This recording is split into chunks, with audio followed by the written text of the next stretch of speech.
Hi, I'm Niboshmita and I warmly welcome you back to my channel. So let's get straight to the point. This video is about my final CUET scorecard. Appeared for the language English and for my domain subjects, history, geography, political science and psychology. My history, political science and geography exams were on 15th May, shift 2, and my English and psychology exams were on 21st May, shift 1. I'm gonna read out the entire marks subject wise. English from 226 after normalization. My score is 224.6800536. Okay. And the percentile is 99.886637. Yeah. In geography, prior to normalization, it was 232. And after normalization, it is 233.87530555. And my percentile is 99.01634338. Yeah. In history, prior to normalization, my score was 226, and after normalization, it is 229.61599914 with 99.33065560 percentile. In political science, prior to normalization, it was 232. But guess what? After normalization, my political science score is 222. Yes, deduction of 10 marks. 222.0983770, and my percentile is 98.0143344. I certainly wasn't expecting this from political science. Like I don't know. Anyway, in psychology, prior to normalization, my score was 244. After normalization, it is 243.02200073, and my percentile is 99.0912763. Now, percentiles do not matter. Let me tell you that, because I know that your percentile is your shift wise. Because if you go to the note which is provided like below your results, you will see that your percentile is shift wise. So percentiles do not matter. Your NTS score, I mean your normalized score, is everything that matters. So calculate my total NTS score on the calculator. First of all, whatever is needed in like my qualifying criteria, my English, like I'm calculating up to the 7 decimal places, my English, my geography, my history, my psychology, because I'm omitting political science. So my grand total NTS score, normalized score, is 931.1933578, including political science.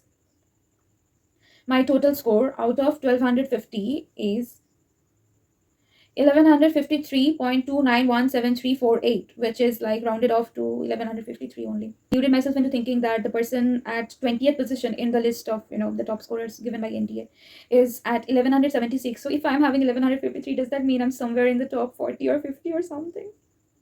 Come on.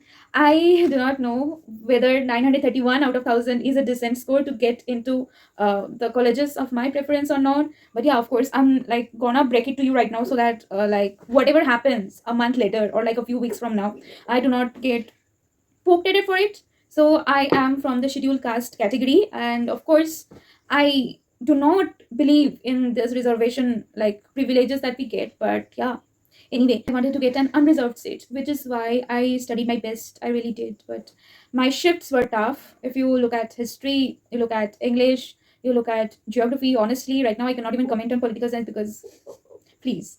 Anyway, so like the past few weeks, or like the past 1 week, ever since the final answer key has been out, has been so mentally and physically exhausting for me. And yeah, nobody talks about it. But this phase, this transitional phase from class 12, being a class 12 pass out, to moving into college is like a very traumatic one. You have to go through so many things, so many document processing, document verification, and you're running from one door to the other to get something or the other done. And most importantly, the uncertainty whether I will get into my dream college or not. So not revealing my preference list, but of course I am looking specifically for all girls, like only women's colleges, because like ever since like knew about CUET exam, and I felt like bhai mera to ho jayega, I will be able to easily score 800 upon 800. But guess what happened? Anyway, but ever since I knew about it, I have always wanted for myself a safe and secure environment, at least for the hours when I'm studying. Okay, and that is why I am more inclined towards going to all girls colleges, which means even if I'm having a decent score, I'm not including the top co-ed colleges of the country. But maybe I'm going to reconsider this. Will be reordering stuffs, I don't know. But yeah, I think in my opinion,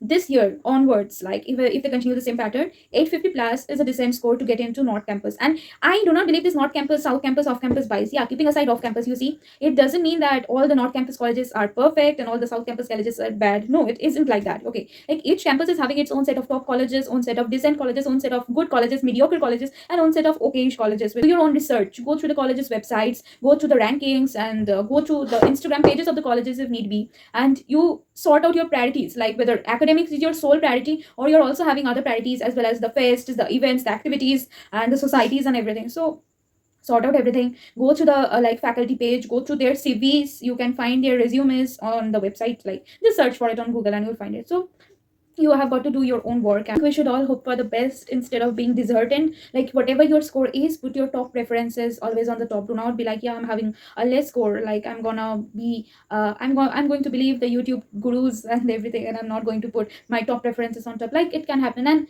if you have a category, please do not feel guilty in using it, because it has been going on since ages.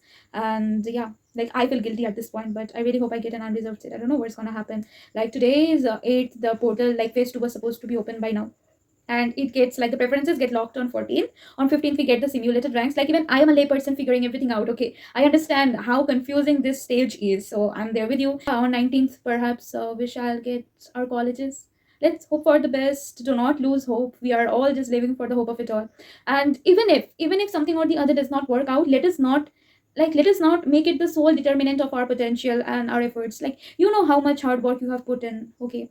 And honestly, as far as what my mother says, that even if you get into like not so top college, it's all right, because like you can go there and you can like prove your worth over there. Like wherever you are, just make sure that you give your best. It doesn't really matter that much. Yes, it does, of course it does, but just in case something or the other doesn't work out, please do not lose hope.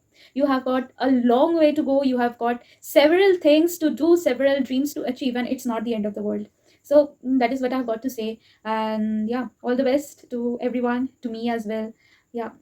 I hope we are gonna meet the next time in a long form video after I have been allotted a college. So yeah, that's it. With love, Dibushmita.